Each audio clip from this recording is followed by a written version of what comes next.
И добро вечер, почитувани гледачи, добредојавте во третата епизода од третата сезона на Тешки муабети. Среда, традиционално веќе втора сезона поред со Стечо Екимовски и со Милош Минич. Оние кои што денеска успеавте да си ги сушите чорапите и лиштата од вчерашната поплава, добредојдовте.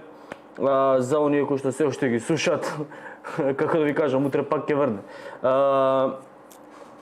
Имавме страшно невреме вчера, го погоди, да речеме, цело Скопје, барем централното градско подрачје. Останаа оние поплави, оние проблеми кои што ги гледавме во наназад низ годините. Арсовска на вчерашната пресконференција или изјава на терен кажа дека ќе се прави ревизија на она што значи инсталирана опрема за атмосферска канализација кога се правеле дел од улиците во градот. Практично таму имаше највеќе поплава, највеќе вода. Се сеќавате дека во времето на Шилегов се правеше на улица кон Истгейт, кај МТВ, кај Ману. Тие практично беа најпоплавените улици. Се правеше и Мавровка, Стоковна куќа мост, и се правеше во време на Шилегов се правеше и Истгейт. Тоа ќе биде дел од ревизијата на град Скопје во врска со тоа што се случувало во време на градба, на правењето на тие улици. Дали тие се проблемот практично за причината за вакви проблеми во градот. Гледавме измината недела и како едно село може да порази цела држава. Тоа е Рачиново, каде што биле украдени отприлика за една година 320 гигават часа електрична енергија, или околу еквивалентно на тоа околу 14 други поголеми општини низ Македонија потрошиле исто толку струја за една година. Ама таа била платена во овие другите 14 општини, во Рачиново била само искористена и неплатена. Или за споредба само Александар на кратко ги се вмешам, тоа е доволно струја за да користат 220.000 граѓани. Да, 14 поголеми општини да. Користиле 320 гигават часови, исто како што искористило и Рачиново. Денес имавме и коментар од американската амбасадорка во Македонија, Кейт Бърнс, која што порача дека во Македонија треба да се водат системски реформи и да се конечно да се стави крај на корупцијата, бидејќи Македонија ја оцени како македонската влада ја оцени како максимално корумпирана. Ќе го коментираме и тоа. Ќе коментираме и онаа изјава на Мицкоски, кој што кажа дека можно е да се случи да се промени, тоест бугарите да влезат во уставот. Ќе го коментираме, тоа беше и тема на социјалните мрежи во последните неколку дена. Но да почнеме од она што беше прво, тоа е вчерашната бура во Скопје. Од поплави не беше поплавена само општина Карпаш. Екимовски на, како се вика, на социјални мрежи ви пуштаат мемиња, сликички, дека сте разговарале со Господ и сте му нарачале да не врне. А како тоа е стално општина Карпаш разговара со Господ?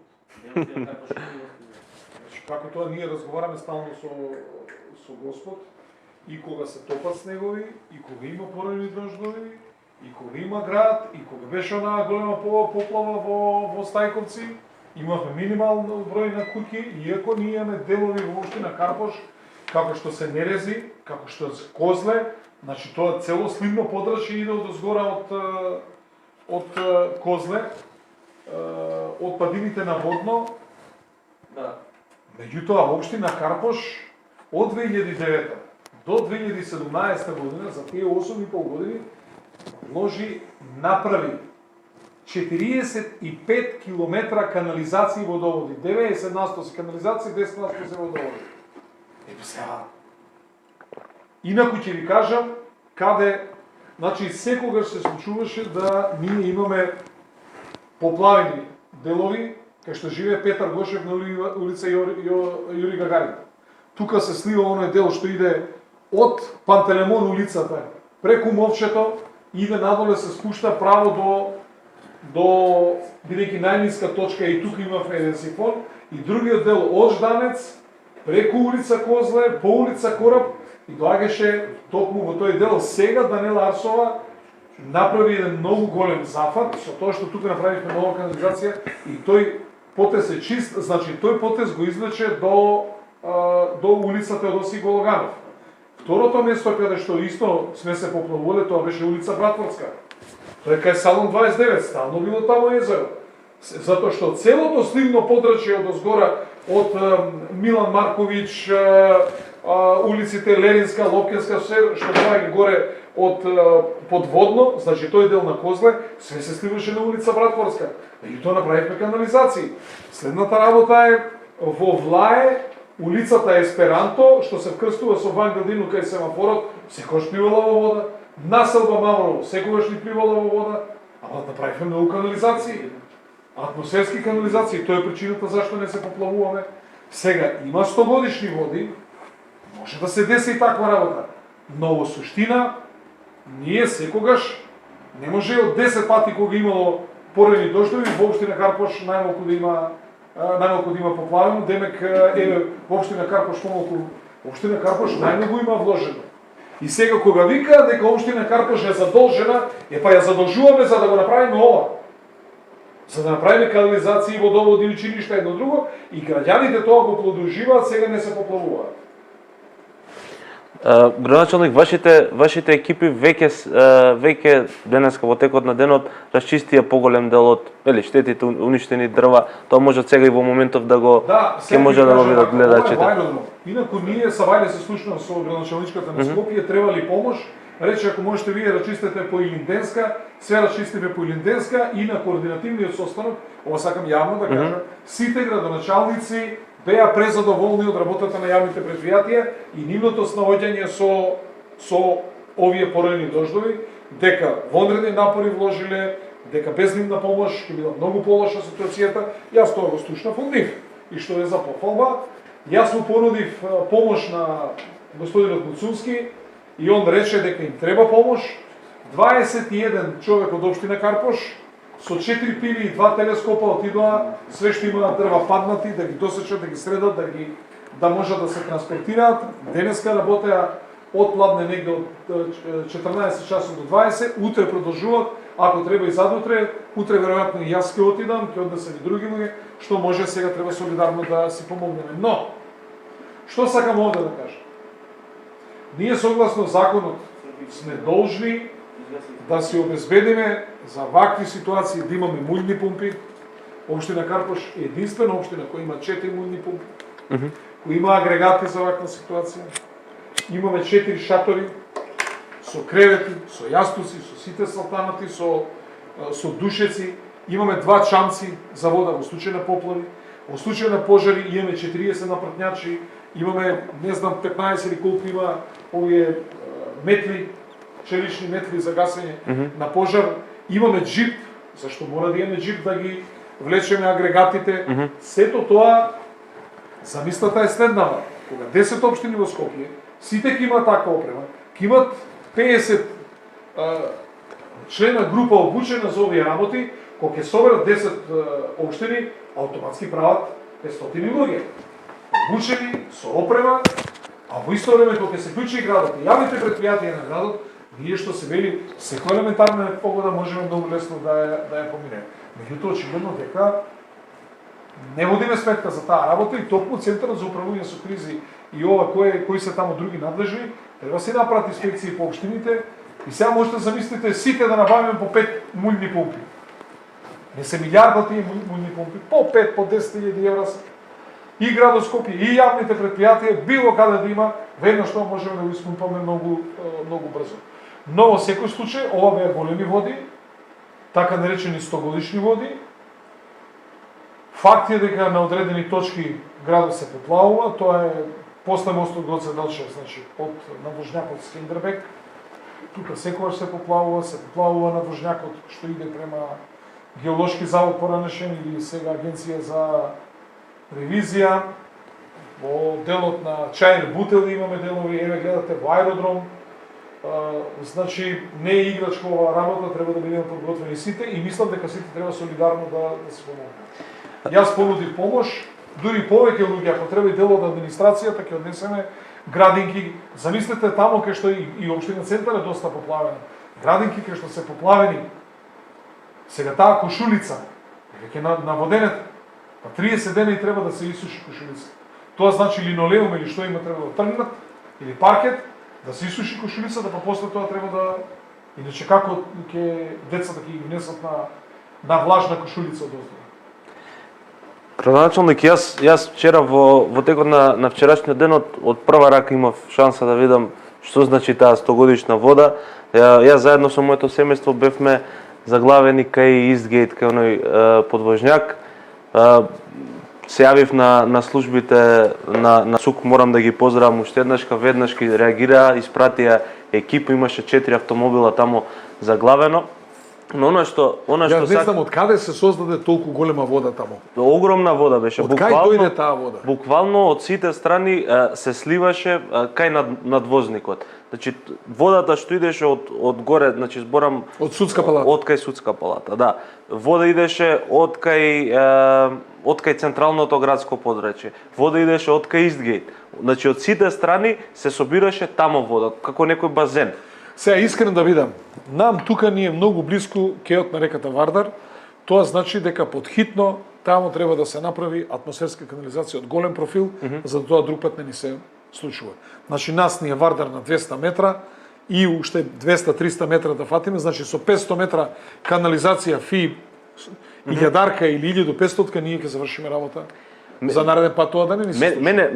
Мене прашањето ми беше нели се случуваат вакви огромни непогоди, но суштината е што можеме да направиме за да ги спречиме овие во иднина. Дадовте тука конкретен пример, нели, со појачување на капацитетите на атмосферската канализација. И се пожалија и градоначалничката на Скопје и јавните предпријатија дека од Централ за управување со кризи не било најавено дека ќе има вакво невреме. Не беше од никого, ни од метеоролошкиот тука дали е завод. пропус или дали е изненадување? Не, во текот на изминативе 2 недели секојдневно се предупредуваат граѓаните дека ќе има пороен дожд во попладневните часови, но од оваа големина со овие размери не беше, морам да признам, најавен. И што сакам уште една работа ви кажам, луѓе, сите стари дрва треба да се исечат. Гледате дека имаме дрва заболени со тумори на нив, гледате огромни и спаклени има на дрвата. Тоа се заболени дрва. Сите тие дрва треба да се тргнат, да се засадат нови дрва. Ново дрво така лесно не може да го бутне, да го откорне ветер, да го скрши. Значи, кај нас многу стари дрва пукна. Сега не даваме согласности за сечење на дрва, па нема да сечеме здраво дрво. Секое дрво што поминал векот на животниот век му завршил, е заболено, на ваква ситуација може да падне. Сега баш ми кажува онде на Теодоси Гологанов кај студентски дом Гоце Делчев, кај тие руските згради, позади вика имате исушени дрва кои што може да паднат врз возила. И ние не даваме одобрение за сечење дрва. Мислам, заробени си сме на како да кажем, некоја флоскула, се сечат дрва, сечат. Абе се што е... Ама добро, кај нас се треба да се исече и на негово место веднаш да се насади ново. Се доаѓа со багер, се вадат тие корени, се става ново дрво, има сега дрво од 1 година, од 2, од 5, какво ќе ставиме, такво дрво ќе имаме. Добро, зошто мислите дека живееме во едно такво општество каде што све се скандализира? Значи, ние имавме и ситуација кај што вчера имавме непогода, навистина, значи нешто што никој можеби не може да го предвиди, не се очекува. Гледате вие по Швајцарија, по Аустрија, едните викаат Шилегов бил крив, другите викаат Данела била. Ние све, знаете што, ние све тераме на политика. Место да гледаме тогаш како да си помогнеме, се гледаме дека е елементарна непогода. Вие гледате во Австрија, во Швајцарија, во други европски држави што се случува. Јас сум бил во Прага, кога значи продавниците први, втори спрат скоро до плафон Волтава се излила. Тоа е европска земја. Значи кога има елементарни непогоди, се елементарни непогоди и точно се гледаше до каде била водата. Значи се случува во европските земји. Сега Центарот за управување со кризи затеу или немал информација тој што требал да му ја даде. И ја очекувам дека и друг пат ќе има вакви работи, но еве дел по дел треба да ги решаваме. Ако е ова проблемот кај Eastgate, нас не е тука Вардар блиску, имаме пат и тука подхитно треба да се направи голем профил на атмосферска канализација и Eastgate веќе да не биде проблем. Еден проблем помалку. Секако дека најголем проблем ќе ни представува Скендербек. Да, кај Мавровка. Затоа што е ниска точка и веројатно таа е иста кота со Вардар. Таму значи ќе треба да се стават многу пумпи. Не е иста кота со Вардар. Вардар е многу пониско. Пониско е барем 20 метра е пониско Вардар. Не. Од најниската точка на Мавровка, на Скендербек до котата Вардар, сигурно, ајде да не биде дека е 20 метра, ама 5 до 10 метра е сигурно повисок. Нема шанса, не е така. Тоа прашањето ми е дали доволно добро управува пред да се случи невремето. Значи ние реалноста е дека 20 дена имаше најава. Ама сега да обвинуваш некого зашто дрва паднале? Не зборуваме за не. Паднале? Јас зборам за водовод, а еве ако сакаме да збориме и за дрвата и за паркови зеленило. Може ли, нели, предпоставувам да превземат мерки да се исчисти таа ситуација. Јас знам дека градот Скопје има испратено нападствие до овие јадни предпријатија да се подготват дека ќе има таква бура. Мене не ми изгледаше дека тоа е реализирано. Јас тоа не знам, тоа треба да се види значи нешто таму. Па да, најави ревизија. Вчера на изјавата најави ревизија на тоа што и како се правил претходно. Како и да е. Сакам прво да искоментирам еден гледач кој што мене ме критикува за маицата што ја носам со америчко знаме и со НАСА. Ние сите мислиме руски шпиони и амерички се. Нас ни даваат рубли, ама од калето. После ги менја. Ја мисле руски Да, после ги менја. Тоа на НАСА. Да. НАСА у солидарност не им летна ракетата за на месечина. Тоа е прво, а втора... Која е рамна земја? А втора работа, гледачот кој што мене ме критикува затоа што сум носел ваква мајца, ми пишува од Торонто, Канада.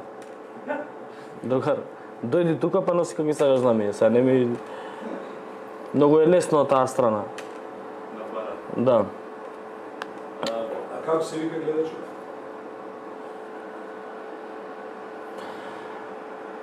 Павлинка Чочова. Цоцова. Од Торонто, Канада. Од Торонто, Канада, мене у Македонија ми кажува какво знаме јас треба да носам. Кога сме кај Америка и американското знаме што го имаш на рамо, мораме да искоментираме изјавата на американската амбасадорка. Мери Кейт. Или елементарни непогоди у случајот 320 гигават часови неплатени у рачунот. Јас бидејќи живеам во Жданец и одозгоре ако ќе се качам на најгорната тераса на куќата, да ви кажам, кој ќе погледна мој карпуш со заштеда од секоја втора светилка да свети, а рачиново свети како елка. Лас Вегас рачиново. И ние тоа си го трпиме со години. И ние треба да му скршиме главата на оној Бислимовски и на регулаторна комисија, што има ние да му ги покриваме загубите на Елем, на Евана. Јас сум го водел еден од министрите кој го водел процесот за приватизација на СМ. Дистрибуцијата, една од големите причини зошто се подаваше електродистрибуцијата е ради политичкиот менеджмент. Што тоа значи? Кога ќе отидеш електродистрибуција Панде Лазаров да исклучи струја во Рачиново или некое друго албанско село или заедница и така натаму, ќе се јавеше Али Ахмети, пуштај струја. Тоа беа причините кога не убедуваа дека треба, странците не убедуваа. Затоа треба да дојде приватна компанија, таа ќе си најде начин како да си го наплате. И сега, ако стварно овие загуби ние сме ги плакале, па некој треба да лета во воздух. Тоа значи некој не е нормален. Или ние не сме нормални, или тие во регулаторна комисија. Евана, твој проблем како ќе си го наплатиш? Кажем, ја да ти плакам тебе за Тоа што не можеш да си наплатиш ти во Рачиново, тоа е твој проблем.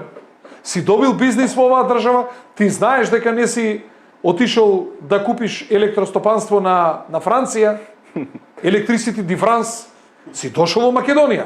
Ако не си знаел дека ќе имаш проблеми во Рачиново, тоа е твој проблем. Ама, јас повторно се оградувам, да не сме грешка.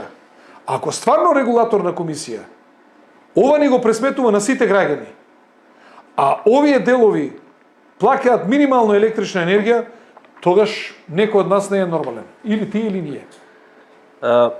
Во однос на Рачиново, значи Александар го спомена тоа, сите го видовме во медиумите, кои читаат и гледачите кај нас, се работи за огромни количества на електрична енергија која што е потрошена.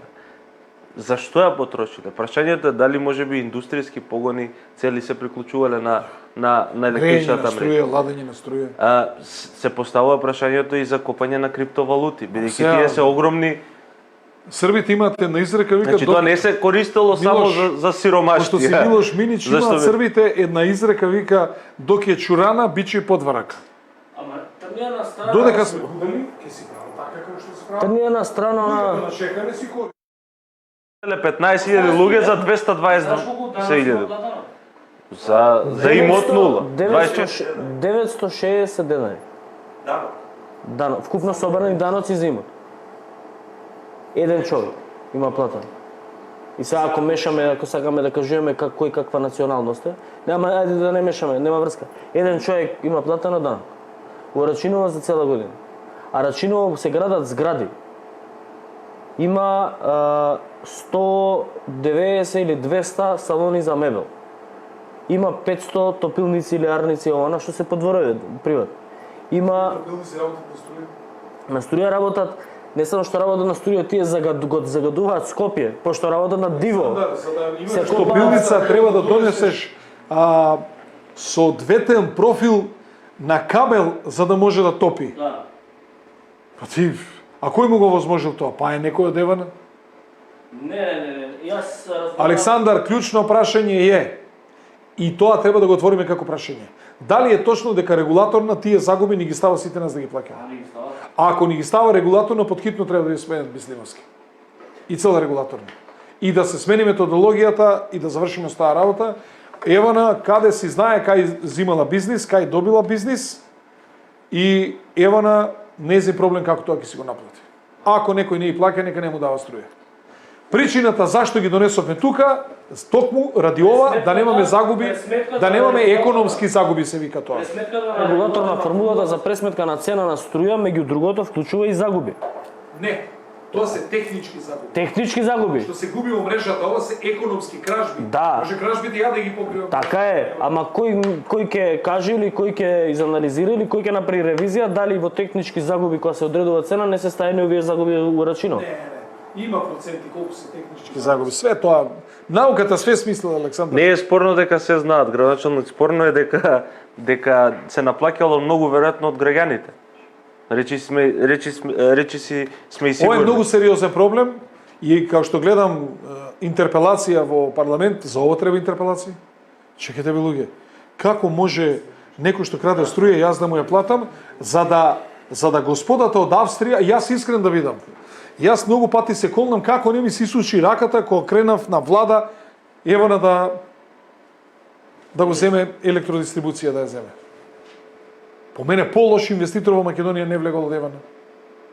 Само не користи да му направиш трафостаница, кој ќе направиш трафостаница треба да му ја дадеш, он да си управува, он да си наплатува од незе, не сме задоволни од нивните услуги. Гледате ли како се тие заштитени? Клучно прашање, има ли тука корупција? Има ли тука корупција? Тоа што некој него му ги покрива овие загуби, тоа значи е ставено во методологија. Кој му е направил него таа методологија? Сега таа методологија. Сега Новите сметки што пристигнуваат, цената на пренос на електрична енергија е поголема за 10% од цената на потрошена електрична енергија. Ние дома, баш со пругата ми покажа, 630 денари потрошена електрична енергија, 850 денари за пренос. Сеглета Со магариња ми ја носеле струјата. со кофе. Во кофи, со магариња.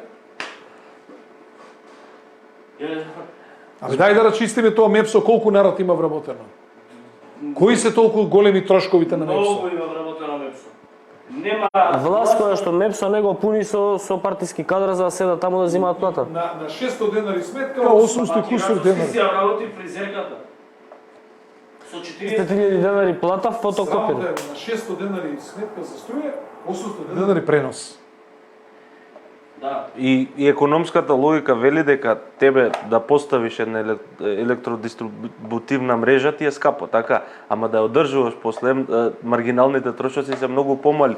На вистина на никој мислам дека Македонија не му е јасно како може да се наплаќаат вакви трошоци. Ние имавме минатата година разговаравме со многу поскапа вода. Кавадарци неготино.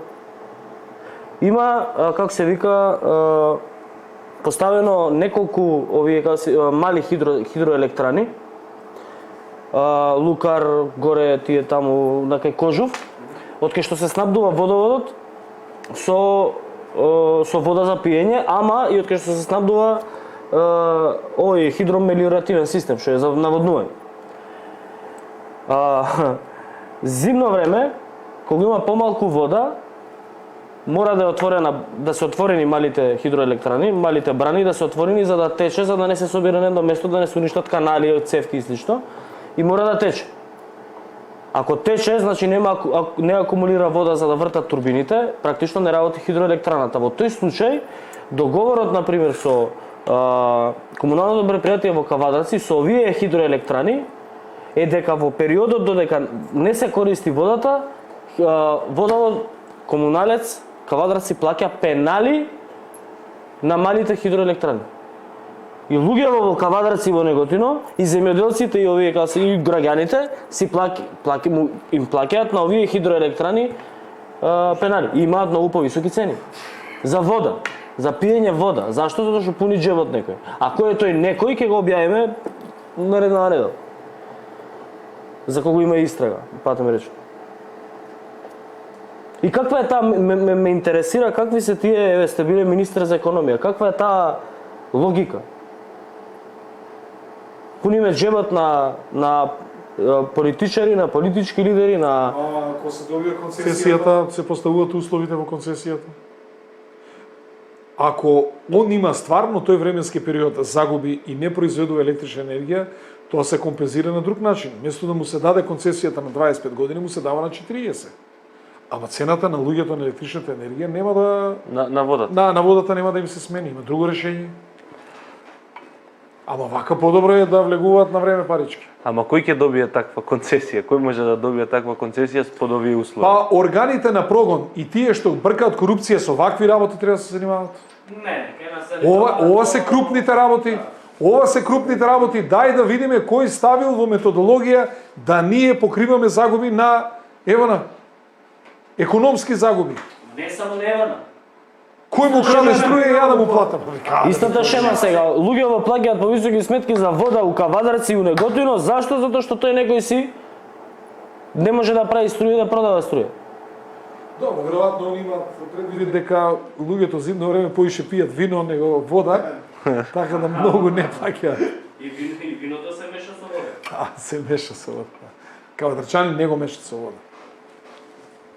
Го меша. Ти сега има си го... Поново, шприцер, ама пакуван у лименки.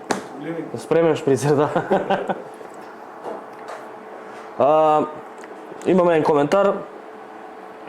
Сакам да го искоментирам, вика Александре, брате, зарем ти... Кај шо? Да, бе, да. Со америчко знаме. Да. И ти со таква мајца и со ти обележа случајно или порака? Порака, брат, им изразуваме сочувство што не им полета ракетата што требаше да им полета за намесечина. Гледаш дека е црна. Да не те памтат со руска крајка? Некоја беше еден ден. Не ме памтат кога се руска крајка. Мајца од Путин, тоа не ме помни. Не смеш да помислиш да облечеш, ај не си повис. Што да повлечам? Не смеш да се Па ја не сум помислил, јас сум се поедил со мајци Путин. Ај појави се уште еднаш сега. Сега да се пресоблагам, ој да не си ме. Наредната емисија. Поздрав од Кливленд, USA, поздрав.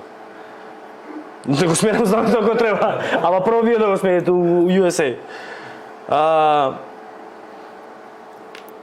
Милош, сакаш да збориш за? За пораката која што се испрати американската амбасадорка до наша влада и до нашиве И каква конекција, политичари. гледај, од знамето, маицата, данг, до америчката амбасада. Неприметна транзиција. Јас имам касние палење, се вика тоа. Ама палам. Американската Амбасадорка се приклучи на борбата на Инфомак против корупцијата во редовите на политиката. Затоа во чест на таа борба ние облековме мајци со знамења. Да ви кажам нешто. Што американската амбасадорка кажува за корупција во владата, тоа значи одброени се деновите на владата. Добро. И сега ако ќе ги што добро? Да бидеме до крај вака сега. Да искрени, одброени се деновите на американската амбасадорка, пошто октомври ноември си заминува, треба да дојде нова амбасадорка. Александар. Па кога беше Груевски, исто го рушеа со тоа корупција има. Секојаш истото они го зборат. Што бе корупција? Па сите, све што правиме, сите институции што ги направиме, како ни кажавте, вие така ги направивме? Па ние ли ја смисливме финансова полиција? Ние ли ја смисливме агенција за финанско разузнавање? Организирани криминали, посебен оддел за организирани криминали. Што е уште? Какви, не знам, други... Па се и они најголемиот подарок. Антикорупцијска комисија, па све се тоа нивни измишлјотки. И пак ќе дојдат ќе ни кажат вие имате корупција. А само они во Америка немаат. Ама добро, Само они веројатно во Америка немаат. Нивните функционери, они... Има коментар, знаеш ли зашто не полети? Ракетата на НАСА. Русите не им дават мотори. Да, тоа е точно. Тоа е точно. Точно, значи ракети Америка увезува од Русија. Ке летаат на метли. Значи, Александар, сериозно зборуваме. Сите СЕО. По чиј притисок го направивме СЕО? По на мојата партија, на Стефче Кимовски. Кој го измисли СЕО? Ја? Они го измислија СЕО. Што им направи нивното СЕО? И сега пак ќе дојдат, пак ќе ни држат лекции, корупција сме имале, не знам што и така натаму. Па башка со нивна согласност ги биравме кадрите таму. Онаа легенда, Кати Сејанова. Легенда. И не е крива Катица, сите ние сме криви. Како бе можеш ти, обвинител, кој што доаѓа од мало место, со мало ниво на криминали и така натаму, да ставиш на вака висока позиција, тоа ти исто, како да ви кажам, да треба да оперираш, не знам, кичма или мозок, и да идеш кај хирург од Гевгелија да се оперираш. Ќе бараш некој од клинички центар или од Гевгелија. Епа сега Кати Сејанова наш плод, односно нивни плод е Кати Сејанова. И они долго време жировал ше бореа за нив. Ептен им излезе срамот со Боки, со Катица и со парите и со све, па ај после се сложија да ја тргаме, иначе ќе ја бранеа до последно. Да не објавивме ние. Да не се објавеше тоа што го направила Катица Јанева, они ќе ја бранеа до последно. Да не го објавивме записник. И да не ги објавивме сите тие информации тогаш. Тоа што се случи со Катица Јанева сме поразени сите.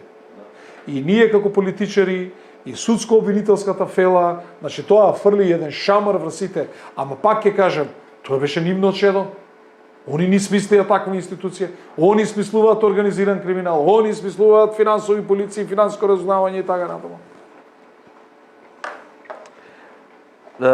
Јас тоа што сакав преска да го... Ајде да видиме суди, обвинители и така натаму, идат ли на брифинг во Америчка амбасада? Тоа што сакав да го искоментираме, дека разликата помеѓу Америка и Македонија, што тамо да, можеби Бајден, неговиот син биле корумпирани, Борисма Холдинг, си да ги знаеме и компаниите и случувањата, но кај нас се чини дека секој краде, кој стигне краде. Краде од овој народ. Таму се вика that's a business.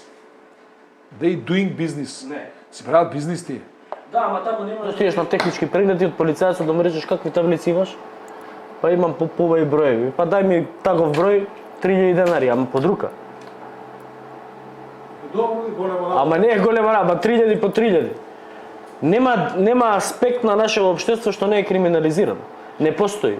Од чистачка што викаше Заев до министер. Абе, пак истата приказна ќе ја слушаме, па нели Груевски не чинише, нели Груевски беше криминализиран, нели беа заробени институциите, нели немаше институции, дека биле растурени.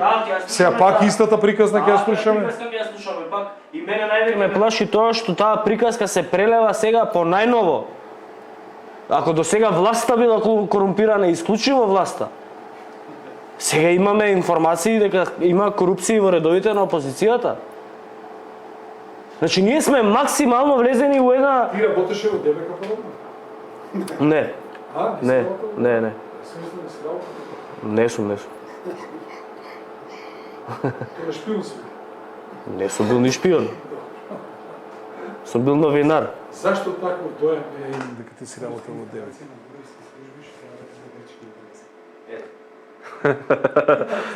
Сега на грчки служби што На работи Бугар. за Српска инсталација на бугарски служби што работи за грчки интереси. платено од калето со рубли. Не, платено од албанска мафија. А од албанска Кој е мафија. тоа? Јас сум бил тоа. Ја не да го запомнам. Не можам не. Ја не да го запомнам. Ајде, прилика. Од прилика така се приказните на социјалните мрежи Српска за нас. инсталација на бугарски служби што работи за грчки интереси, а платено од албанска мафија. Пак не ти. Па тоа е. Српска инсталација работи за бугарски служби, а работи за грчки интереси, а платен со албанска мафија. имаме. Од прилика така се приказните Како го за смисли ова? социјалните. Бе? Кој ќе смисла што има за криминалки? Ти вака работа. Шегата на страна. Не треба мене американската амбасадорка да ми кажува за криминал. Ако има криминал во оваа држава, тој и нивни срам. Да, не ти Затоа што и тие се вмешуваат во овие работи, затоа што под нивни притисок правиме институции, кои потоа се покажуваат дека се извитоперуваат и дека се нефункционални. Ако нас не треба да се решава криминалот, тоа треба да се го решаваме сами и има за тоа ефикасни институции. Добро, а како можеме ли некако како држава да излеземе од овој ќорсокак, бидејќи знае дека од избори во избори надежта на опозицијата, односно на граѓаните кои што ја поддржуваат опозицијата, дека ќе биде подобро. Ние гледаме дека старите работи се туркаат под тепих, како ова што беше со децении со Рачиново, се нагомилуваат нови проблеми и сега ние сме во еден стрес тест, нели како држава, само секунда. Стрес тест како држава, каде што имавме пандемија корона. Стрес тест, Милош, ние сме стрес тест од 92. Па добро, ама еве, Ќе умреме на стрес тестот. Не стигаме ни До сада. Значи, дали знаеш колку струја беше потрошено во ГТЦ? Заради копачите, битмајнерите на син му на Амдибај. 5 години работат тие битмајнери, 5 години сите дуќани, сите соседници на дуќани плаќале сметки кои што се 90, 100, 120, 150% поскапи од тоа што стварно го потрошиле. Сега имаат сметки по 1000 денари. Истите тие продавници кои што имале сметки по 15.000 денари. И тоа се знаело, и луѓето гледале, и полицијата знаела, не можела да не знае. Знаеле инспекторите, има економски компјутери. Знаеш и вечерта, да не го направевме тој притисок. Да не упадневме, па таму немаше никој кој сака да пријави. Некаде да пријават у полиција, ние бевме 2 новинарски екипи. Да, јас и Иван бевме таму да снимаме и беше со нас Фуркан Кланте, со неговиот снимат. Значи, се собраа дуќанџиите таму, страф им беше да пријават у полиција дека таму се случува нешто. Ја пријавив во полиција, да дое полиција да види, да направат увид. И што се случи кога дојде полиција? Докога дојде полицијата, доаѓа еден од инспекторите, гледа, ја сваќа си тоа колку е саат. Ние нели се пуштивме уживо дека дојде полиција, ќе прави увид и стварно дојда 2 комбиња, дојда една. Може без судски налог да прави. Не, може да прави увид ако констатираат на лице место кабел, штракнату, како нема да прави. И по пријава да постапат, се врте едно 15-20 минути и на крај ми вика еден дојде ма се вика на страна, Ми вика едниот од инспекторите, све окей, знаеме што се случува, вика, ама имам ја некој над мене. Што па ни рекоа да се повлече? Сред центар. И сега, среќа пак ќе кажам, сме објавиле, сме направиле притисок, па имаше судска разрешница. И на кој тоа ќе си станеше, така ќе си плаќаа луѓето. Мене ми се чудни луѓето. Мене граѓанството не ми е јасно. Плаќа разлики, плаќа кражба, ја плаќа кражбата во Арачиново, ја плаќа кражбата во ГТЦ, значи лебот од дома му го зима некој, од неговите деца му го зима и он вика ќути има и полошо. Што има полошо од другаде да ти го земе некој лебот од маса? Што има лошо? Што има полошо од тоа? Кога запрекаваме Виктор Стојанов со вицовите на Facebook, луѓе ми пишуваа вицови во Facebook порака, пошто се плашеа да напишат виц за бугарите јавно на Facebook. Јас да ги објавам. Не знам од каде е тој страх. Во колот е страх. Да. Во колот. Затоа и мислам Дека е добре дојдена ова, колку и да кажеме сега ние дека има и во Америка корупција и не треба да не учат. Мислам дека е добре дојдена ваква порака од американската амбасадорка од проста причина што мора да се охрабрат луѓето дека некој стои позади нив. Ја како новинар знам. Ја пак им кажам, сите институции што ги правевме под нивни сугестии, под нивни притисок. Под нивни притисок вака бираме судски совет, вака бираме совет на обвинители, под нивни притисок бираме специјални обвинители, под нивни притисок бираме за организиран криминал и така дале, што викаше претседник Тито. И на крај они констатираат дека работата не чинела. Чувствуваат ли они одговорност? Еве јавно ќе ги прашам, за Катица Јанева и за СЕО чувствуваат одговорност? Еднаш нека искочат тие американци, еднаш нека каже ја оплескавме овде бе. Еднаш нека ги прозват за тоа, за дневниците, за хонорарите. Ќе гукнат еднаш нешто.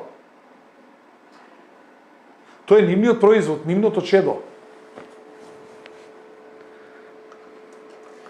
И јас затоа, пазете, криминал имало, има и ќе има. Во Титово време си постоеше служба за стопански криминал при Министерство за внатрешни работи. И си има службата за стопански криминал си беше по подрачни по ОВР. ОВР Газибава, ОВР Карпош и така натаму. Све што ќе си наслушна дека има, си доаѓа и многу поефикасно се справува со тие работи, перење пари, неплаќање даноци и така натаму. сега има. И Сега стои институции. Економски компјутерски криминал. Дојдоа, ги вратија назад. Ги повлекоа. Без судски налог кај сме да влезат? Ако е кривичното дело во тек, јас знам дека мора да постапат. Ако се загрозени живот и така натаму, таа не е загрозен живот, краде струја човекот. Како не загрозен живот, Како се? Див приклучок. Си краде струја, што е загрозен живот? Па див приклучок е. Што ако ти? Па див приклучок е опасност по околина. Само може да влезе. Не може. Е добро, ама луѓето сами си кажале градоначалник дека мора да се повлечат бидејќи им е наложено да се повлечат од некој што е над нив. Апсолутно, тоа е криминалов у држава е Па после не надвор од слушнав контрола. дека вие го баравте тој што е над нив. Александар? Како? Нешто не слушнав после да го баравте тој што е над нив. Како не го баравме? Па ние направивме притисок до моментот додека не се отвори постапка. Кога се отвори постапка, тогаш да, ја завршуваме приказката, пошто постигнавме целта. Се отвори постапка. Тоа се крупните криминали. Ама крупните криминали ги правиме... Двете бараки во општина Карпош Ама направени, тоа не се криминали. Јас ги вадиме во Македонија. Зборам, ги вадиме 23 новинари, а не тие што за тоа земаат плата. Јас знам, познавам обвинители кои што ми е страв да зборат, а не да отворат постапка против некого. Иако имаат неспорни докази, чуваат, како се вика, предмети во фиока, докази во фиока, шепкаат, пази ова да не те слушнат, пази ова да не те слушнат. Обвинители.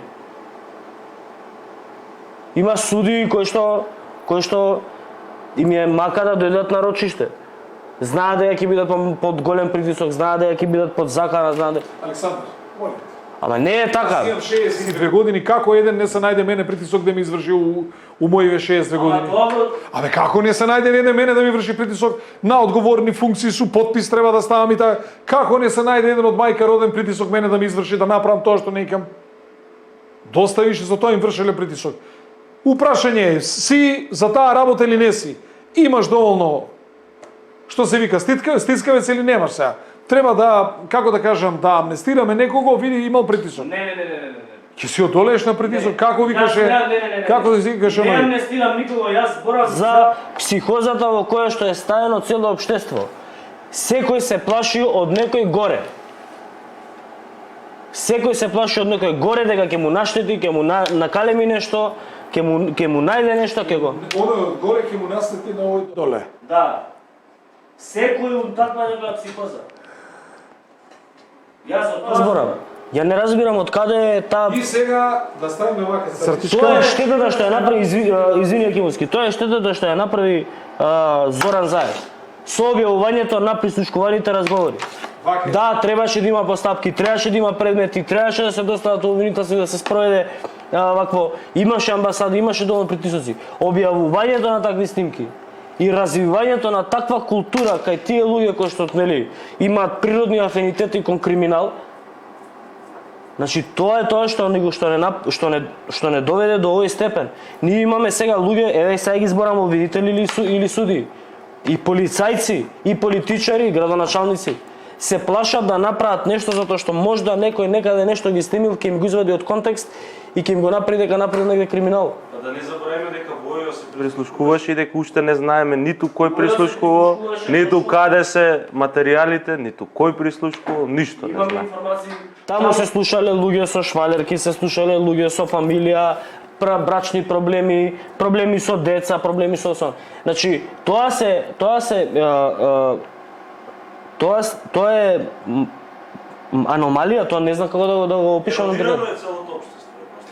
Ај вака да ставиме црта трак. Се што сакаме да кажеме, оваа држава денеска е полоша од онаа пред 6 години. Тоа ви е целта? Тоа сакате да го кажете? Па да. Или е иста? Иста. Иста е. Иста е. Луѓето исто. Криминалот е у суштина Се надоградува. се надоградува. Да. Надоградува.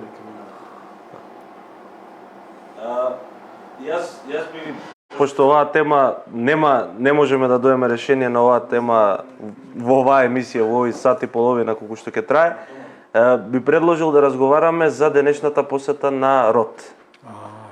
Рот кој што и порача на опозицијата да не се бави со политиканство, да ги прогура уставните измени, а јас во меѓувреме би потсетил на две изјави на Шолц, кои што се случуваат во размак од 2 месеци, каде што Шолц со отворено писмо ни се обрати на нас како македонски народ да прифатиме француски предлог за да влеземе во Европска унија.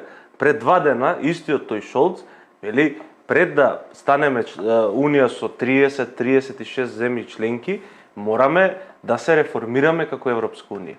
И сега ние ќе станеме членки или ќе ги чекаме они да се реформираат или мора да смениме устав. Не можам да разберам до каде ќе оди ова лудило. Ама не се они луди, луди сме ние што ги слушаме. Ние сме луди. Тука е проблемот. Место денеска лидерот на опозицијата да му каже, ти ќе ми кажеш мене дали ќе водам политиканство или ќе бугари ќе ставам во уставот? Многу беа насмејани на сликите, не верувам дека така му кажам. Не верувам дека. Да водела твојата земја правилни политики, нема две светски војни пепел да ме направат. Хај молим те. Значи, сега ќе вршат, сега види, од една страна Ама ти лидерот на вика опозицијата дека нели се пофали неколку пати дека бил школуван во Германија, имал такви најголеми пријатели у Германија, кај сме да мрдне пред германци. Ја натурли. Јана Турли. види сега. Кога Рот бил, како да кажам, тинеџерче, јас сум се бавил со политика, така да може да бара некој друг памет од род.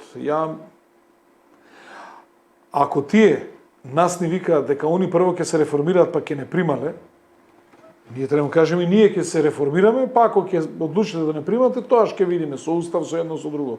Кај брзаме ние?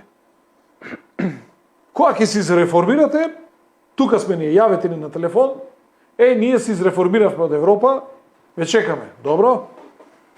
И ние ќе си тераме. Тогаш ќе менјаме устави едно друго ако треба да менјаме. Што сега брзаме бугарчињата да ги ставиме во устав? Ама ние пак сега ќе дојдеме во ситуација пепел ќе не направи струјата зимуска и огревот, за тоа нема да збориме. Ќе видите колку мали фирми, колку дуќанчиња, колку кафани, колку кафичи, колку мали погони ќе испропаѓаат оваа зима. Хаос ќе биде.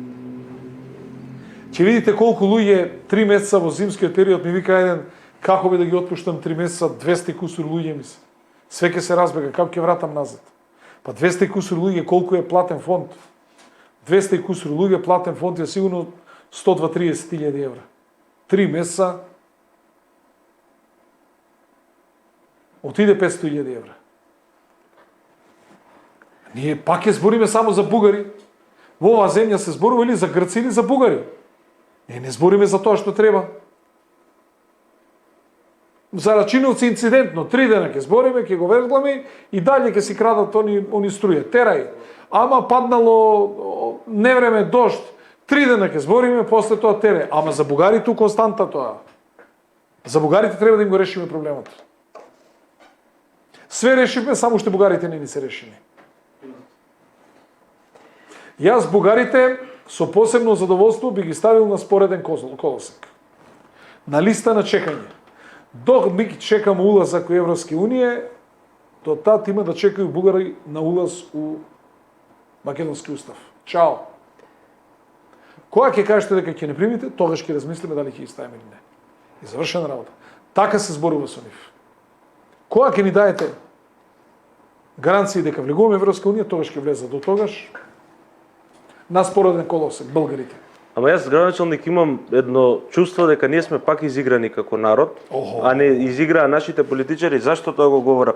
Па ние во меѓувреме додека чекаме дали ќе влезат. Не изиграле, они немаат друга приказна освен тоа Европа ќе влеземе Европа. Ма више народот не верува на Европа, му збогти се од Европа. Кај се парите од НАТО бе? Нели пари ќе влезе? Нели инвестиции ќе влезе? Па еве Google и Facebook уште ги чекаме. Срекни сме БПС-2 летал над Скопје. Браво. Ете тоа. Ние сме најголема инвестиција на нема месец, Facebook. секој месец по 50 милиона нови обврзници зиеме. Абе нели НАТО ќе дојдеше ќе даеше пари? Уште тенкчињата ги дававме. Тоа нема, сухоите ги затоа дававме. венецуелските диктаторски финансиери, оние кои што го финансираа Мадуро, да не се разбереме погрешно, мислам дека Мадуро им покажа што значи власт. Ама во Македонија имаат внесено преку 100 милиона евра испрани пари. Кој? Преку Евростандард банка. Кој? Од Венецуела. Зошто ги не... Пред да почне Беше обидот за пуч. американецот. Не, Мадуро. Не, беше. Мадуро. Пред да почне пучот, вадат пари, ги перат низ Европа и са од преку Швајцарија низ Македонија имаат преку Евростандард банка имаат преферено околу 100 милиона евра. И сад за тоа да не откривам целиот текст, целава тема, ама таа ми е планира да ја пишем. Very strange for me. Нема стренч, има докази. Што ми беше суштината на прашањето и тоа што го начнав. Значи ние ни поминуваат измени во учебници. Ни отвараат бугарски здруженија на секој чекор со фашистички имиња. Ни се случува да ни даваат, односно даваат по 30 евра за да земеш курс по бугарски јазик. Значи целосна бугаризација на македонското општество. Не знам, може сега ќе децава принудно јазиски ги тераат у школа да го слушаат. Не знам до кај кидат. И сега ние збориме за уставни измени. Па додека збориме за уставни измени, све отиде. За 10-15 години ќе дојдеме во ситуација општини од Источна Македонија да идат на референдум да сакат да се отцепуваат кон Бугарија. Како резултат на работата на нивните служби, на парите, бугарските служби се многу силни, тие нивни невладини организации и така натаму. Ќе видите што ќе се случува во Македонија. И тоа ние се обврзавме тоа да се. За бугарските служби станавме Елдорадо. Заради тоа го коментирав тоа дека е изигран македонскиот народ. Значи сите големи работи поминуваат во позадина. Еве, не говориме ни за криза со електрична енергија, ни за сметките, ни за кои компании. Јас имам информација Ни дека за бизнис, ни за работа, ни за отворање на работни места, не. За бугари. Све ќе збориме за бугари. Милиарда и пол инвестиции, така беше дека имате во Карпош Стојам за тоа. Добро. Зашто не се реализират или ај сега да го Чекаме поставиме урбанистички планови на милост од советниците. за каде се планирани тие инвестиции, сега по-конкретно. Цел Карпош. Цел Карпош. Ја не зборам на памет. Не зборам на памет. Свето Јановски инвестицијата е 250 милиона, израелците е 250, Голдерар преку 150. ЗСФК сака еден објект да ради 50 милиона евра. Пуцко Петрол 300 милиона евра. Цела населба проектираме кај поранешната градежно предпријатие Маврово, преку 100 милиона евра инвестиции. Во делот на касарната Илинден 11 објекти треба да се градат, негде околу 50 милиона евра. Од Систина нагоре силно има 30 објекта кои почнуваат да се градат. Таму е минимум 100 милиона. Покрај Теодосија Гологанов најмалку 100 милиона. Ја не зборам на памет, величам ли на овие 62 години со ово искуство дека трескам глупости. За милиарда и пол и во Германија ќе ти рече слушај стварно е ова? Кај нас никој не се интересира за ова. Важно е бугарите. Род што ни кажал, Важен е популизмот, мене тоа ме малку ќе постите како мене со овој вирусот стомачен што го имам, ќе бидете на водичка, ама важно бугарите ќе ги решите. Добро, и која е логиката пази тоа да не се носат инвестиции, да се блокираат, што, например, се збори? Еве, кога имав тоа на пресконференција За жал, власта нема да со прс за да потикне инвестиции, а опозицијата на чело со Мицковски обструира инвестиции. И тоа прави во сите општини. Под изговорот ќе носиме детални планови откако ќе победиме на парламентарни избори. Еден убав сончев ден. А он ќе чека победа 2024, а мандатот на градоначелниците с 2025 година. Отворете во секој учебник да видите градежништвото колку гранки врзува за себе. Тоа е гранка. Високо градба и ниско градба. Ниско градба се мостови, патишти и така натаму, високо градба стамбени објекти. Не ме интересира. Па Груевски од економската криза ја спаси државата со градење. А сега ние имаме антиградежна политика. Од една крајност во друга крајност. И гледаме Знаете ли до колку кај народ се исели? А луѓе, дали верувате, не можеме да најдеме информатичар да биде наставник по информатика. Не можеме да најдеме наставник по техничко образование. Дојдовме во ситуација да немаме да бараме професори по физичко воспитување, кои биле со лопата да ги ринеш. Дојдовме во ситуација оделенски наставници, па избега народот. Какво е објаснување? Чекајќи ги. Какво е објаснување? Ме интересира, затоа што една од причините но на пресконференција пред општина Карпош кога нели објавивте дека излегувате од коалицијата со МРДПМН беше токму ова недавањето аргументи за блокирање на урбанистички план. И сега блокирање колку да го блокираме. Какви се аргументите? Што се резонира? Не е блокирање колку да се блокирање. Не е да завршил разговорот со собственикот на таа инвестиција. Не е заокружен процесот. Добро, тој процес е? Тој процес е разговор на филиан место да се заокружи процесот, па тогаш кој ти гледа тебе нацрт, не нацрт, интерес на граѓани, какви граѓани? Збориме за ваков нацрт? Јас сум многу јасен што зборам, кај мене тие работи нема да им предат. И затоа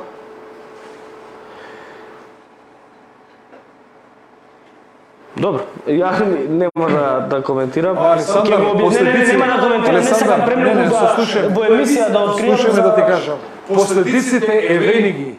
ни избегаа мајсторите. Па знаете ли Изгейт кога се градеше жив плочкар не можевме да најдеме ни Скопје. Све турци. Нема плочкари. Сите во Изгейт работеа.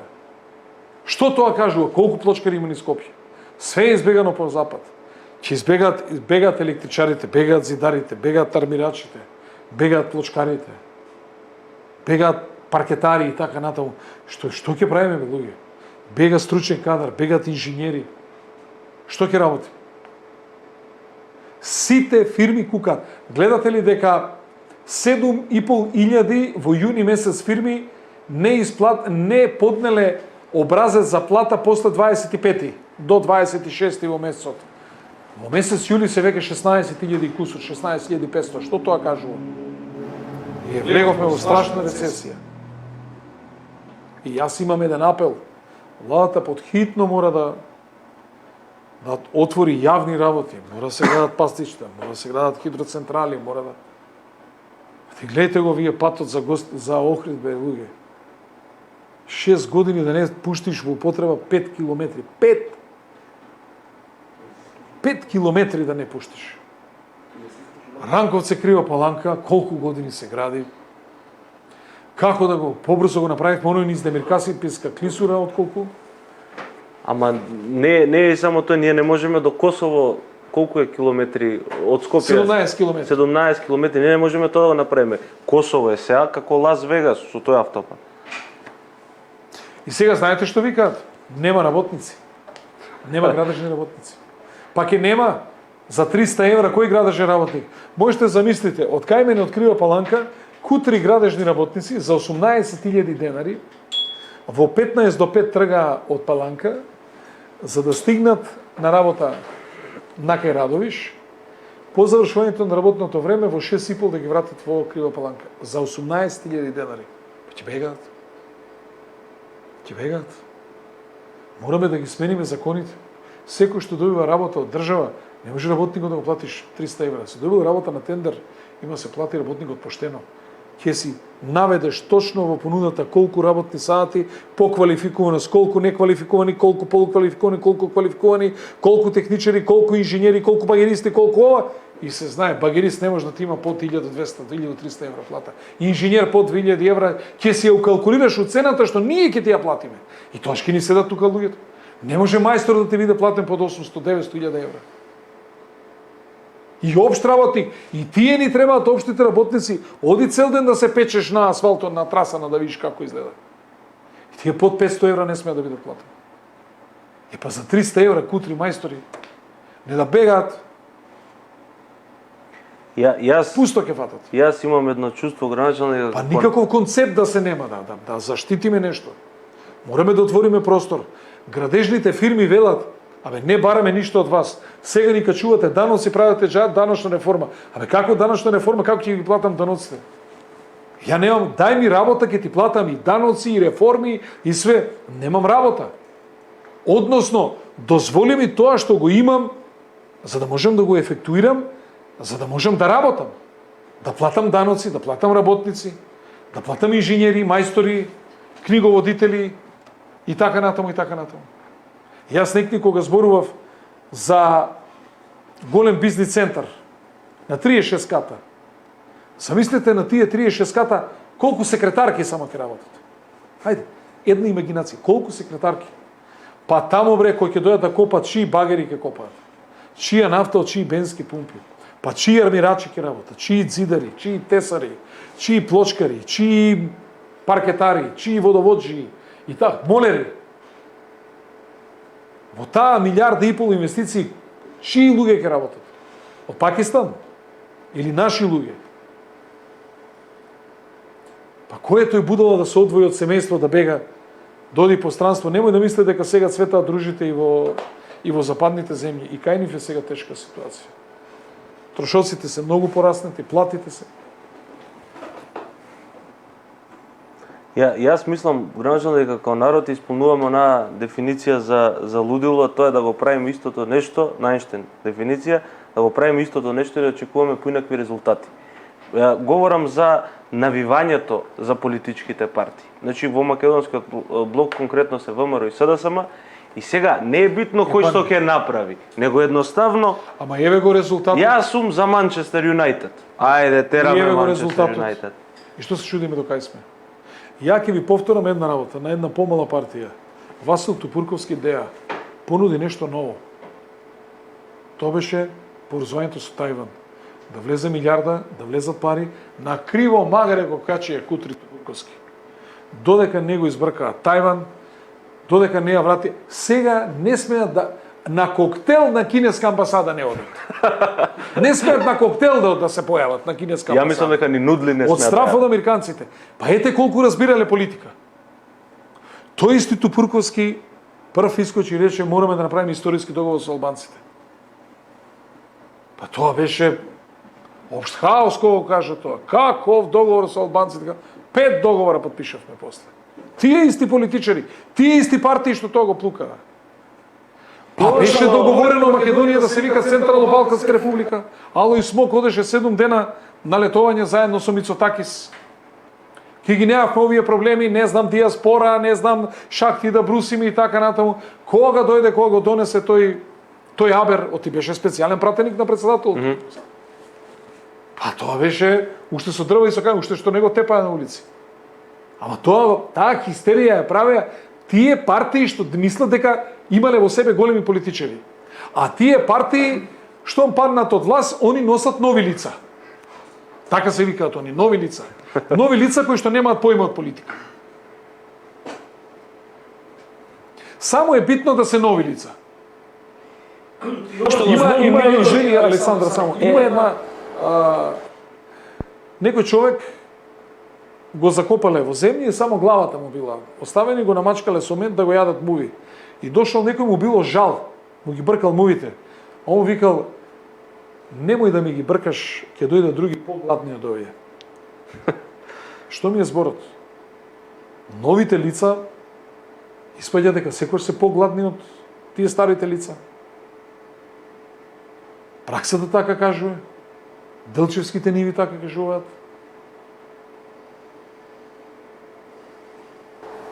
Сметките за вода кавадраци исто да го кажуваат. Тоа сам да го кажам. А остави, нема врска со таа работа опозицијата. Не. Освен концесијата која е давана во време до 2017. Ја не зборам за градоначалник. Не, ама концесијата до кога е давана. Само да кажам, да се надоврзам на ова што го збореше Милош, и управо е, има една... Не го разбирам тој дел. Ние ќе навиваме по цена на живот за некој кој што едноставно другар, јас ви плаќам плата. Не те Малку да гласам. видиме со други партии дали ќе биде подобро. Не те гласам, ама ова збориш. Александар, еве го Карпуш е пример, ве. Карпуш е пример. Еве секогаш, значи, 4 мандати градоначалникот не е ни од СДС, ни од ВМРО. Имаме разлика. Имаме најскап квадрат на стане у Карпуш. Прво во Карпуш го поплочивме кеот, први го осветливме, кеот беше неупотребливо место. Змијарник. Никој не шеташе на кеот. Први во Карпуш ги осветливме сите игралишта ставивме рефлектори на сите игралишта од самопридонес. И сите игралишта во училиштата да може летно време да се игра до 11 до 12 часот. Први во Карпуш воведовме стипендии за талентирани ученици и студенти. Воведовме училишни лиги, децата да влезат во дух, да се надпреваруваат. Нови училишта, нови градинки, Значи први во Карпуш земавме фасади да правиме. Први почнавме лифтови да менуваме. Први почнавме азбестни кровови да менуваме. Сакам да кажам, еве ги новините. И се виде подобриот живот на граѓаните. 54 фасади направивме. Сите 10 училишта во рок од 4 годишен мандат се реконструирани. Од 9 објекти градинки, 7 имав реконструирано. Значи, еве ги разликите. Дали е тоа? Од 227 улици, 219 реновирани. Дајте малку да видиме измени. Новите лица, нема проблем. Нови лица со иста филозофија се тоа.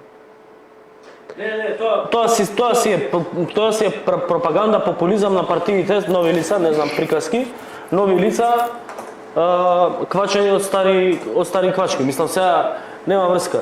Ама мојаветот ми е друг. Не ми е јасен гласачот кога ќе оди да гласа. Сега или гласаме за СДСМ, или гласаме за ВМРО ДПМН, 30 години и едни и другиве не крадат и ние уште си набиваме. После 6 години викаме, види, американската амбасадорка е открила Америка, ни кажала дека ние сме имале корупција. Сега да ги вратиме телевизиите и американските амбасадори 2016 што збореа, 2017 ќе видите дека истото го збореа. Истото, потпуно. Само вратете ги вестите. Ма заради тоа го споменав. Слушај го коментарот. Сега збориме за ненавивање, за гледање на што е добро за секој од нас, за колективот, за индивидуата, кој направил промени на позитивно, кој треба да се види нешто ново, не овие да ги менјаме еден друг, кланови се направија фамилиарни. У политика има коментар, Стефче, ти сакаш да влезеш у градежен бизнис, затоа вака збориш. Ајде. Абе, нити имам градежна фирма, нити деца ми имаат градежна фирма, нити некогаш сум имал, нити било каков бизнис. Па јас сум најистражуваниот политичар. Абри ДБК, абри јавна безбедност, абри организиран криминал, абри финансова полиција и разузнавања и управа за кој све не бе, кај се бе тие станови, аванте више. Па тоа, ајде. Нема проблем, да не се гради, види Стевчек имал стан, жив ти, па најдете ги тие станови веќе еднаш. Како не се срамите за вакви работи? Како не се срамите кога ги зборувате овие? Тоа е што јас го Ја ќе ви говорам. кажам вака. Своевремено Здравко Чолиш беше, па, веројатно најубав дечко во Југославија, убаво пее, женските лудуваат по него. И сега, фраериве што ќе кажат? Не може да кажат не пее добро, не може да кажат не е убав, стварно е убав дечкото. Што ќе кажат хомосексуалеци? И сега што ќе кажат? Ти не може да кажеш Стефче Акимовски не работи, нема идеи, не се грижи за општината и така. Он сакал да влезе во градежни. Нити ме интересира, вака јавно да ви кажам. Здравје ми треба. Нити ми требаат пари, нити ми требаат бизнис, нити ништо. Да ми се живи здрави деца, сега треба да добијам внук и ништо повеќе. Народот во Карпош ме почестил со тоа што ме вратил назад, ишда не се кирате ни за мои бизниси, има и за јадење, и за пиење, имам се. Со моиве 62 години никогаш во животот не сум работел помалку од 12 часа. Никогаш од како памтам за себе. И до овие политички прогони една прекршачна пријава не сум бил. Сум бил 10 години директор на општествено предпријатие. Сум бил председател на управен одбор на најголемата штедилница во Македонија. Сум бил министер во 3 влади, сум бил градоначалник. Дамка една немам. Контроли, Станинов сум го преживеал. Што ти не? Ако имате намера и понатаму да си верувате во... Ајде да не ве навредам во зборовите што си, ако си верувате, верувате. Ја не знам. Мислам дека и лек нема за таква болест. За тоа го дадов јас примерот со фудбалските клубови. Еве сега ќе ви кажам, еве денеска разговараме, сите градоначалници сме се собрале. И сега разговараме, кажува градоначалникот на Центар му треба помош, кажува градоначалникот на Газивава, никој не вика јас ќе ти дам, јас викам 50 работници со пили, со мили и уште 50 од администрација ќе донесам. Ја што не го кажа другите? Ама ја ќе ги обезбедам тие. Потоа седнуваме со Муцунски, ми вика 20 на луѓе пуштете, денеска можеме толку да ги организираме. Добро, 21 човек со 4 пили, со 2 телескопа, не ги луѓето работат. Зашто друг не каже тоа? Зашто друг ја нема таа организација? Зашто друг не набавил мујни пумпи? Зашто друг не набавил пили за сечење? Зашто друг нема телескопи? Зашто нема метли за гасење на пожар? Зашто нема напратњачи за гасење на пожар? Зашто друг нема агрегати?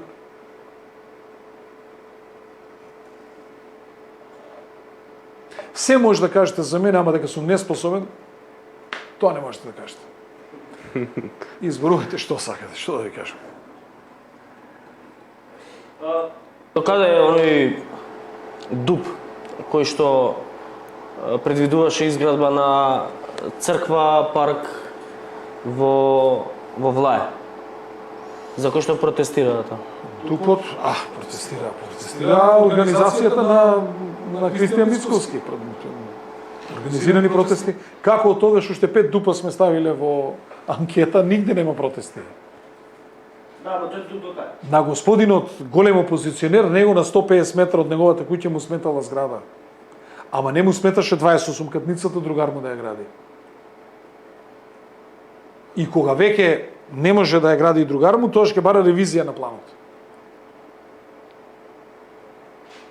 Он функционира по системот и играм на преварот, а ако победувам, а ако губам, топката ќе си ја земам си имам дома. И малу заушки имав. Да. Тоа е организациите. Срамот. Сопругата негова делеше анкетни листови по толкова безидејност. Значи планот, да ви одговорам, планот се одговара на анкетните листови, ќе имаме одредени корекции тамо и веројатно наскоро ќе излезе во нова анкета тој план. Ќе пуштиме на нова анкета 5 до 10 дена. Ништо нема да криеме од граѓаните, све што има. И тој план е истиот план како што се носи на нас за 30 години. Никаква разлика нема. Што ќе ставиш кај бараките у Влај? Па бараки можеш да ставиш. Пред училиштето, по училиште. Што ќе ставиш на спортските терени? Спортски терени, што можеш да ставиш? Тамо кај што е таа зграда кај Кино Влај, до 2004 година, според генералниот, до 2012 според генералниот план, бил трговски центар и тоа голем трговски центар кој фаќа до тротоарот на Партизанска. Од 2012 година сменете генералниот план и таму е домување. Нити сум го измислил. Како се вика тие правилниците стои, ако собственикот има над 1000 метри квадратни, должен си да му дадеш П+9. Не сум го смислил јасно. Тешко е ова да се разбереме. Затоа треба да ми се организираат протести. Мислејќи дека така ќе ме...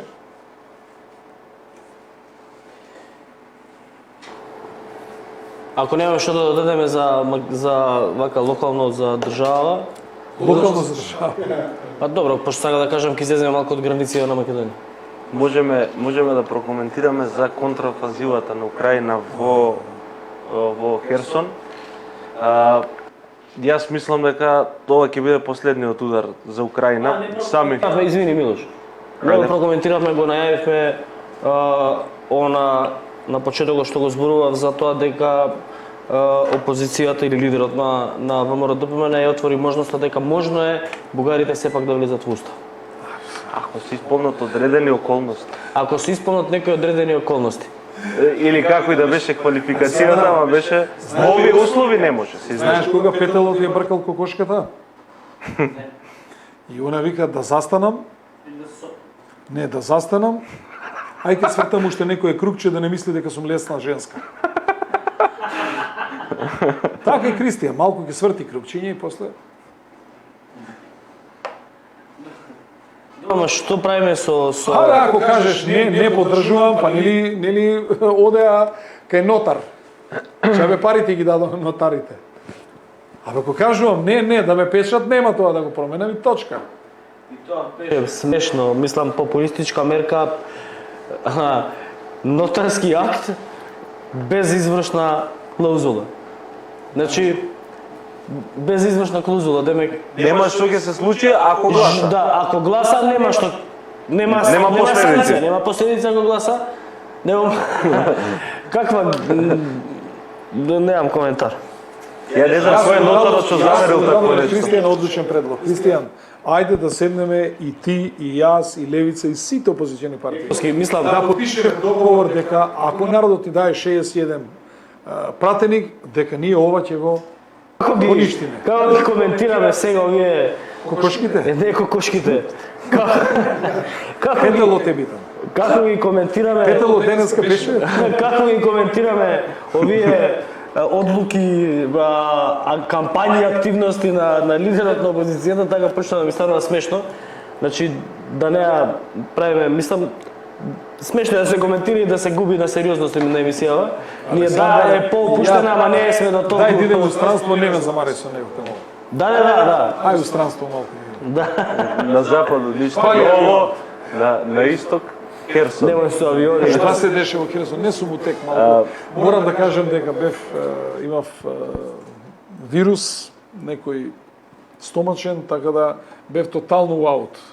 Само лежев, ни телевизори, ни ништо. Го Украинците замрзев и креветот, што лежам.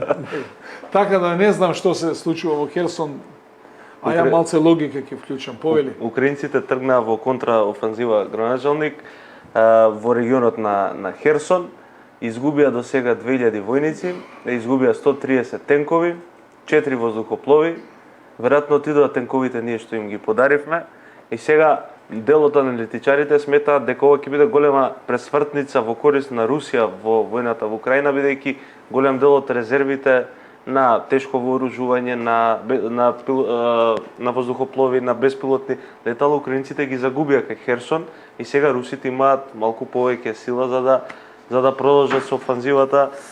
Последно ја читам баш русите влегуваат, започнале силна контраофанзива. Значи На контраофанзивата. Не, тоа е офанзива. Офанзивата на украинците е стопирана и според ова што го објавуваат на групи во Телеграм со снимки и со мапи. Не е нар. Како? Не е нарно за украинците. Не е нарно, него украинците имаат претрпено тешки загуби и сега русите владаат контраофанзива, тоа ќе биде пепел таму. Може да падне Запорожје. Многу аналитичари мислат дека Херсон и овие битки ќе бидат пресудни за војната во Украина. Моето мислење е дека Русија со бројот на војници што го има, нема што, значи со 10% од силите што ги има Русија, води војна во Украина, тоа се негде 350.000 војници и држи фронт од 2700 км од Варшава до Барселона. Значи нема сила да спроведе некоја посериозна офанзива, но во исто време ни Украина нема сила да спроведе некоја посериозна офанзива, дека и таму натаму ќе се води позициона војна. И според она што моите сознанија говорат, тоа е стара руска тактика. Ќе те држи, ако треба, со месеци, со години, ќе те разлачи на долг фронт и во еден момент кој ќе ти го пробие фронтот, после во рок од 20 на дена те прегазува. Значи, они се гледа дека идат на позициона војна. Ако Западот дава, русите, они сега си го трошат оружјето од Брежнев, од како се викаше оној, од Черњенко, од Горбачов, значи тие ракети, тие гранати сега ги трошат што не им требаат и така натаму, така да колку што она што пратам јас, они се спремиле за многу сериозна војна од 5 години. Обезбедиле, значи, и муниција, и оружје, и храна, и злато, и све, што значи дека Украина ќе помине низ многу тежок период. Моето мислење е дека е погрешна нашата стратегија, ние сме членка на НАТО, дека таму требаше да се тргне во преговори, да се запре крвопролевањето, да се најде начин русите да се повлечат од Украина, да се обезбедат тие права што се бараат според Минск 1 и Минск 2 договорите.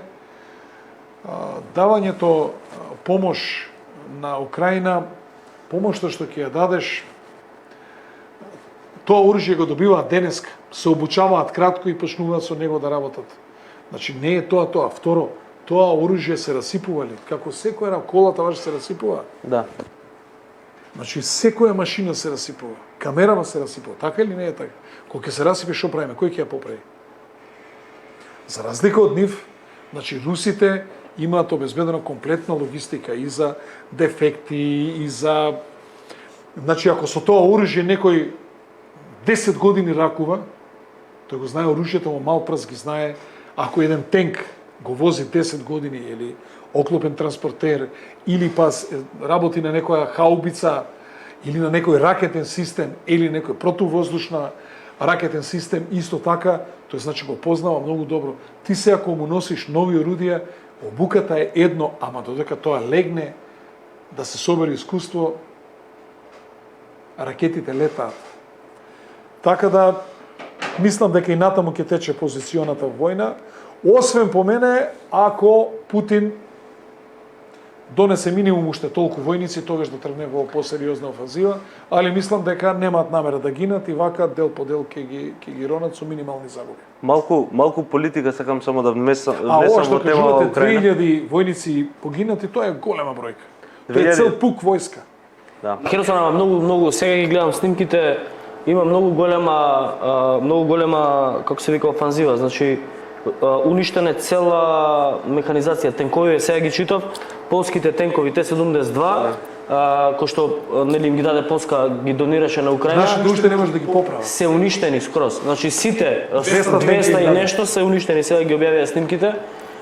Ги има во... Ама јас не знам зашто украинците тоа го направи, оние најавуваа офанзивата на Херсон 2 месеци.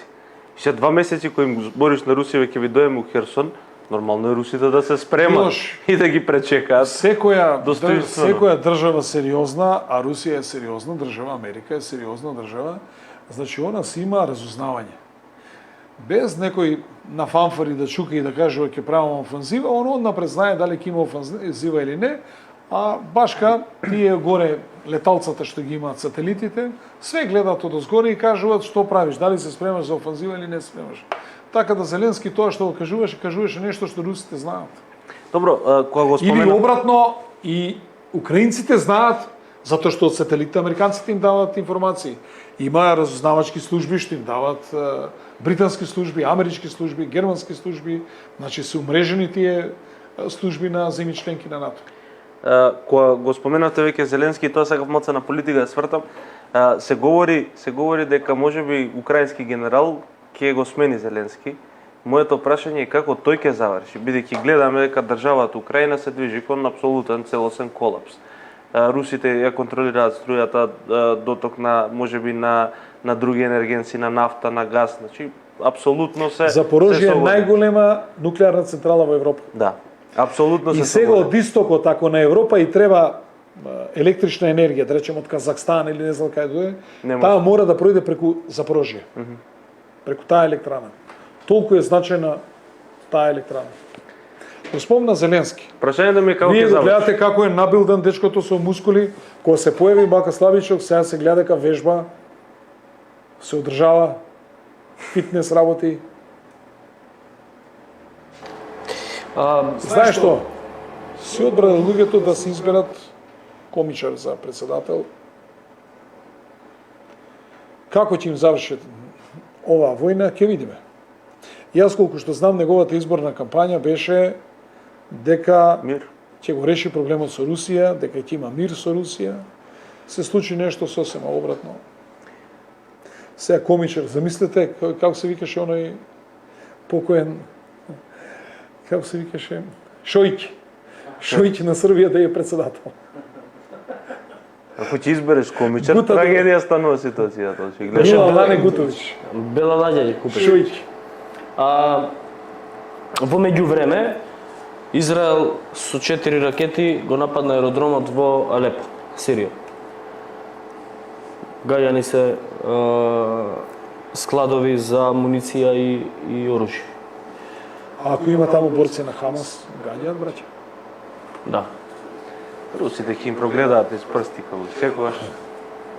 Тоа све уни договор со Русите. Тачно. Кај смеат, иначе да мамнат. Све договор со Русите кај гаѓаат. Имаше едно ненајавен напад од Израел пред неколку месеци, мислам дека беше, русите одговорија со ракети кон израелските авиони веднаш. Така да добро, за Зеленски. Нас треба да ни биде пример, да ни бидат пример израелците. Треба. Цврст народ, толчен народ, геноцид правено на тој народ, како се бори за својата територија, ги прими од секаде, собра евреите и се ги однесе 8 милиона евреи донесоа од Русија, од секаде од Европа и така натаму. И велат вака, нов холокауст не смее да ни се случаи. Дали знаете дека имаат 3 нуклеарни подморници кои што ностоп крстарат во Средоземното море со 9 нуклеарни боеви глави. И вели вака, во случај да има нуклеарен удар на Израел или да немаме каде, ги палиме овие 9 нуклеарни боеви глави и нас не нема и нив ќе ги нема. Што е народ одлучен да се бори за својот идентитет, за својот обстанок. Тоа е стратегијата на Советскиот сојуз. Не се мекуши малку нешто ќе те деси и стомачен вирус и готов си. Нема што така. Мора да се бориш. Бугари, не бугари, попушти на све живо. Значи, тие луѓе си се борат. И не гледаат тоа колку кошта. Ќе видите вие дечко и девојка прегрнати и двајцата со шмајзери. Значи, они на факултет, одат на факултет и служат во исто време војска. И тоа служат на државата, не се играат. Не служи кога, кога престанат со службата војска, си ги чуваат, си ги заложуваат, Да. си ги носат. И Швајцарија е така. Швајцарија има најниска стапка на криминал, има одлучен народ, ама слична е прилика тактиката за одбрана на државата каква што е оваа на Израел. Швајцарија си има, например, си има на народна одбрана. Таму секој носи, задолжуваат оружје, завршуваат војска, нели, задолжуваат оружје, чуваат автоматско, зборам, армиско вооружје. Ја не знам дали се сеќавате, имаше бомбаши самоубици. Многу често арапите се самоубиваа и нивните семејства добиваа големи пари. По $1,000,000 добиваа, кој ќе одлучи да нивното семејство им беше компензирано. Кога дојде Ариел Шарон, генерал Ариел Шарон за премиер на Израел, си се дигнал во воздух, бомбаш самоубиец. Цела фамилија во затвор. Жена, деца, татко, мајка, браќа, сестри, чичковци, војни, цел 200 души фамилија ги става во затвор. Пак нов, пак цела фамилија. До последен. И после овие протестираат, барат, одлучува ќе ви ги пуштам бебињата само. Ќе ги ослободам бебињата од затвор. Други ви нема ослободување. Кога сте слушнале последен пат во Израел да има бомбаши самоубици? Колку години веќе не сме слушнале? Има ракетирање. Меѓутоа бомбашите ги реши Ариел Шарон. Он важеше за многу суров и многу одлучен генерал. Кој што во една битка на Голандската висорамнина има одлучено сам да тргне во пробој со својата тенковска бригада и завзема многу битно стратешко место без наредба од генералштаб и така натаму. И до ден денес Израел ја контролира Голандската висорамнина. Да, да. Инаку не одам на еден наш колега од една политичка партија кој што се бави со политика, сакајќи да се направи важен, мислам дека го кажав, вели, како што рекол израелскиот премиер Голда Меир, ја кажува реченицата што ја кажал Голда Меир, и вели, тој живеел од тогаш до тогаш, ама не знаејќи дека Голда Меир е жена. Се јас сум малку од тие што памтам поодамна.